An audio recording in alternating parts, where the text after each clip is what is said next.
நம்ம வீட்டு தோட்டத்தில் இன்றைக்கி நம்ம என்னென்ன அறுவடை பண்ணலான்னு சொல்லி பார்க்கலாம் வாங்க. இந்த வீடியோவை ஸ்கிப் பண்ணாமல் முழுசாக பாருங்கள் ஃப்ரெண்ட்ஸ். அப்படியே சேனலையும் வந்து மறக்காமல் சப்ஸ்கிரைப் பண்ணிவிடுங்க. ஃபஸ்ட்டு புளிச்சக்கீரை வந்து வீட்டுக்கு சமைக்கிறதுக்கு கட் பண்ணி எடுத்துக்கலாங்க, எவ்வளோ தேவையோ அவ்வளோ.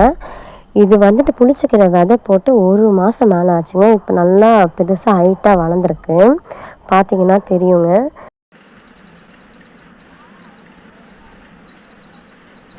நம்ம வீட்டில் இந்த மாதிரி செடி வச்சு நம்மளே இந்த மாதிரி அறுவடை பண்ணி அதை சமைச்சு சாப்பிடும்போது அது ஒரு தனி சந்தோஷங்க.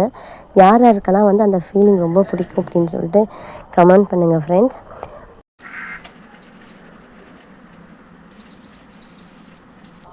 நெக்ஸ்ட்டு வெத்தலையை பறிச்சுக்கலாங்க சாமிக்கு வைக்கிறதுக்கு.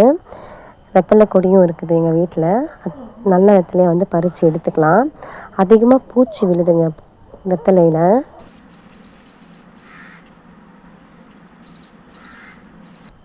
அதுக்கப்புறம் கருவேப்பிலை பறிச்சுக்கலாங்க, குழம்புக்கு போடுறதுக்கு எவ்வளோ தேவையோ அவ்வளோ.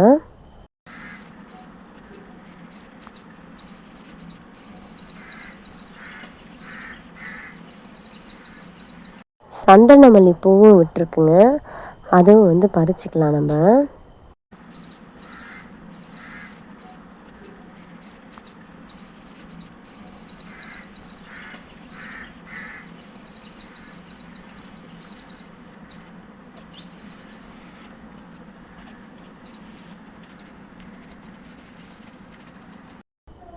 நெக்ஸ்ட்டு ரோஸுங்க, 7 days ரோஸ் இருக்குது, அதுவும் கட் பண்ணி எடுத்துக்கலாங்க.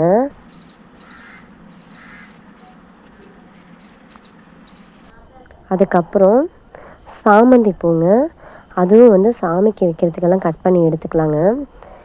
இது எல்லாமே குட்டி குட்டியாக இருக்குங்க சாமந்தி. நான் பெருசாக வளரும்னு நினச்சி தான் நான் வாங்கினேன். ஆனால் பட் இது ரொம்ப குட்டி குட்டியாக இருக்குது, அதுக்கு மேலே வளர மாட்டேங்குது. அதுக்கப்புறம் கொய்யாப்பழமும் மரத்தில் இருந்துச்சுங்க, அதுவும் 2 பறிச்சுக்கிட்டேன்.